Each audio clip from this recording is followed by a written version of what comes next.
Guys, what's up? This is Recon Trading here, and welcome to my YouTube channel. And I hope you guys had a fantastic day today.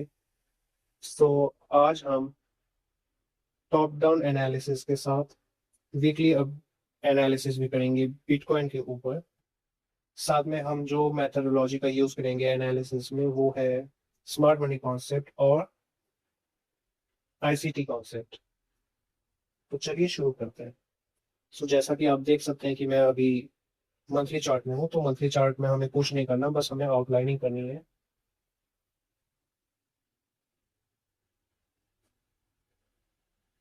सो पहले तो हम ये all time high को mark करेंगे and इसको denote कर देंगे ATH से, जो कि रिप्रेजेंट करता है all time high. Bold text on करके टॉप अलाइनमेंट कर दिए।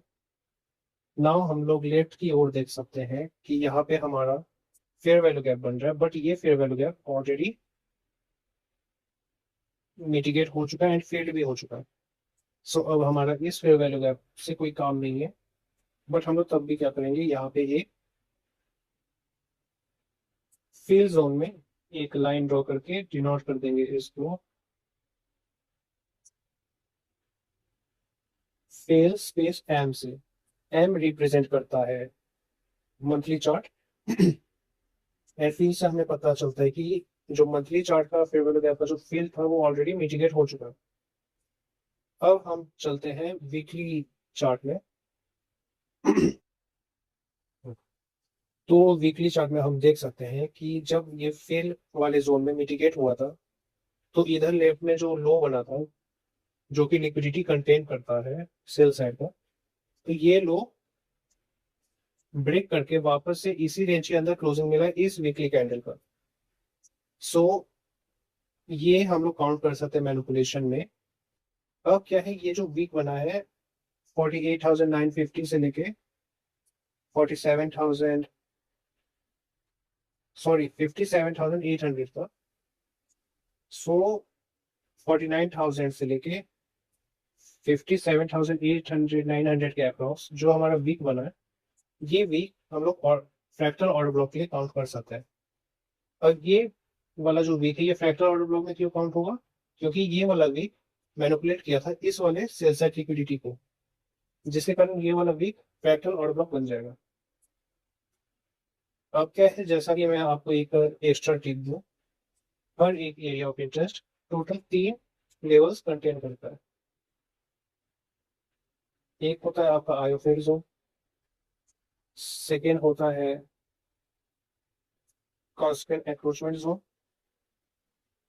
जो कि मिड पॉइंट होता है किसी भी एरिया ऑफ इंटरेस्ट पर, एंड थर्ड होता है हमारा फील। फील जोन बेसिकली क्या, जो लास्ट जोन होता है वो होता है, जैसा कि मंथली चार्ट में हमारा जो ये वाला फेयर वैल्यू गैप का फील था, एज इट इज ये हो गया। सो ये पहला है इनिशियल जोन, उसके बाद है मिड पॉइंट, और थर्ड है फील ऑप्शन। तो जैसा कि हम देख सकते हैं, एक मिनट रीड दिस, जैसा कि हम देख सकते हैं प्राइस पहले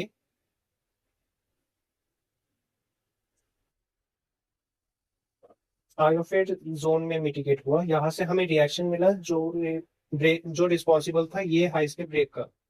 जब ये हाइस का लिक्विडिटी मैनिपुलेट कर दिया तो प्राइस वापस से आ गया अपने कॉन्सिक्वेंट एंक्रोचमेंट में रिट्रेसमेंट लेके। सो हम लोग पहले कॉन्सिक्वेंट एंक्रोचमेंट ड्रॉ कर लेंगे। सो ये हमारा है कॉन्सिक्वेंट एंक्रोचमेंट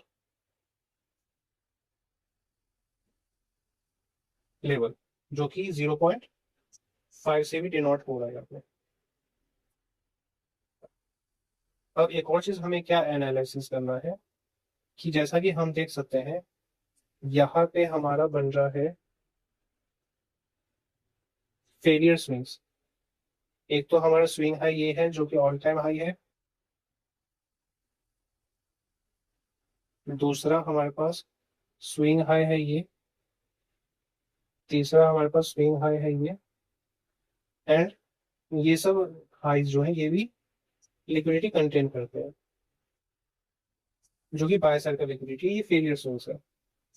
तो मेरा मानना ये है प्राइस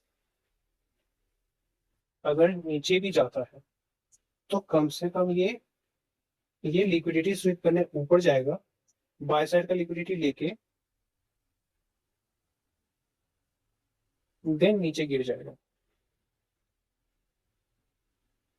अब हो सकता है इस प्रोसेस में ऑल टाइम हाई भी मैनिपुलेट कर दे प्राइस और वापस से अपने रेंज के अंदर आ जाओ, ये भी हो सकता है। बट फॉर नाउ हमारा जो मेन जो बायस है, मेस विजन मार्केट को लेके, वो बुलिश है बीटीसी में। तो अभी हमारा जो मेन बायस है वो बुलिश है।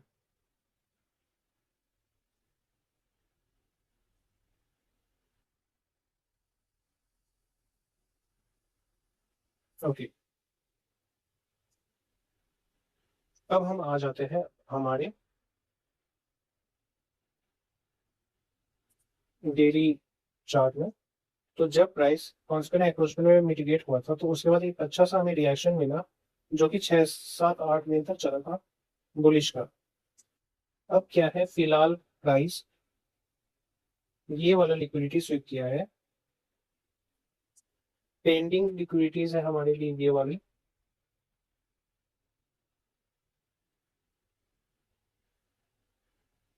एंड ये वाली।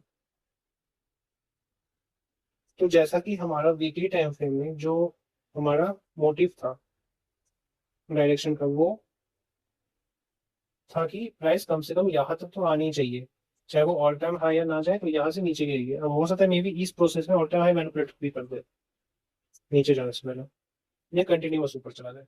बट हमारा जो अभी ये पार्ट है, ये जोन जो ये अभी हमारा बुलिश है।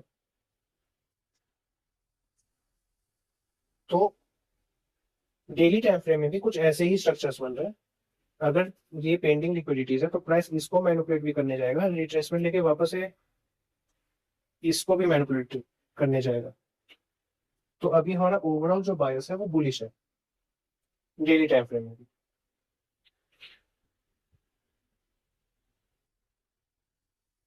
अब क्या हम लोग गौर से एक चीज देखेंगे कि हमारा एक फ्रैक्टल ऑर्डर ब्लॉक बन रहा है, ये वाला। अब ये वाला हमने फ्रैक्टल ऑर्डर ब्लॉक क्यों लिया, क्योंकि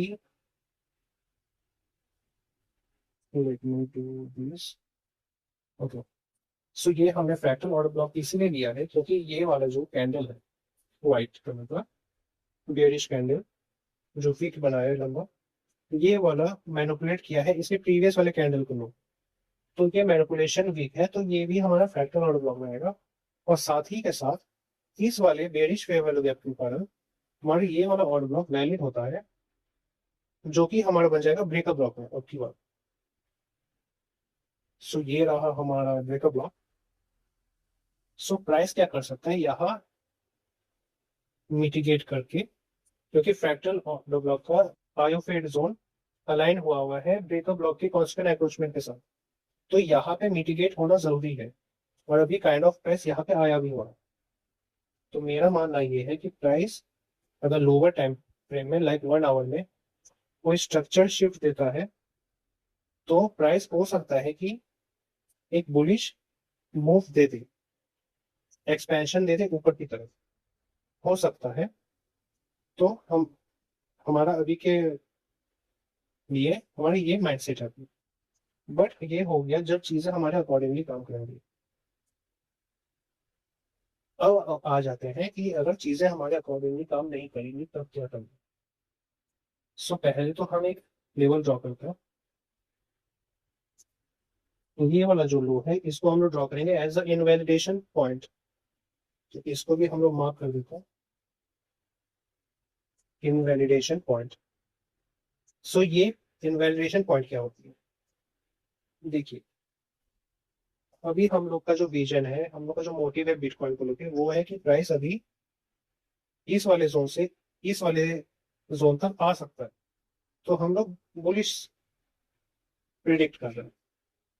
बट अगर चीजें काम नहीं की और प्राइस जब इसको ब्रेक करके इसके नीचे सस्टेन कर जाता है, बेयरिश ही रहता है, तो वो हमारे लिए हमारा जो बायस है, हमारा जो माइंडसेट है वो कन्वर्ट कर देगा फ्रॉम बुलिश टू बेयरिश। अब हमें अब आप बोलेंगे, और जैसा आप लोग को भी डाउट लग रहा होगा कि मैंने ये वाला लूप क्यों नहीं लिया, ये वाला लूप क्यों लिया, क्योंकि ये वाला लूप क्या है, ये अभी भी हमारा मिड टर्म के जोन के अंदर है,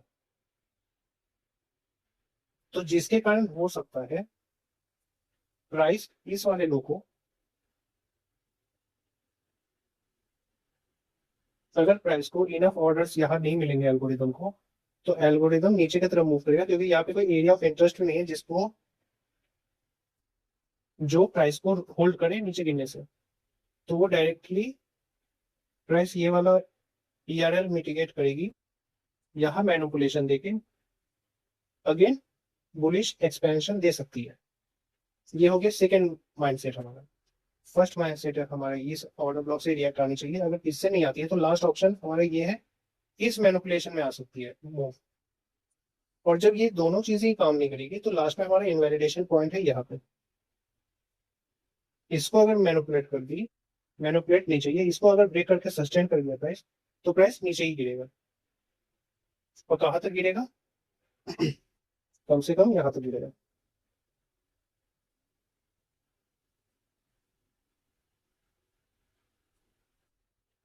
तो इस वीक हमें दो चीज देखने को मिल सकती है। एक तो प्राइस हमारे अकॉर्डिंगली मूव करेगा ये दो जोन के में से, और सेकेंड प्राइस इनवैलिडेशन मिटिगेट कर दो और कंटिन्यूस नीचे भी जा सकता है। तो ये दो सिनेरियोज हैं, एंड ये हमारा एनालिसिस हुआ वीकली बेसिस में, and also top down analysis भी किए using methodology of ICT concept. And अभी हम लोग एक समराइज कर लेते हैं जो हमारा मेन जो है, कि प्राइस अभी यहाँ से एक रिएक्शन देनी चाहिए ऊपर की तरफ, नहीं तो ये मैनिपुलेशन करके यहाँ पे कोई मार्केट स्ट्रक्चर शिफ्ट पे वापस से ऊपर की तरफ जा सकती है, तो हमें अकॉर्डिंगली देखना पड़ेगा। So thanks for watching guys, do subscribe my channel and follow my Telegram page, and also like the video, share and comment also. Okay guys, thank you.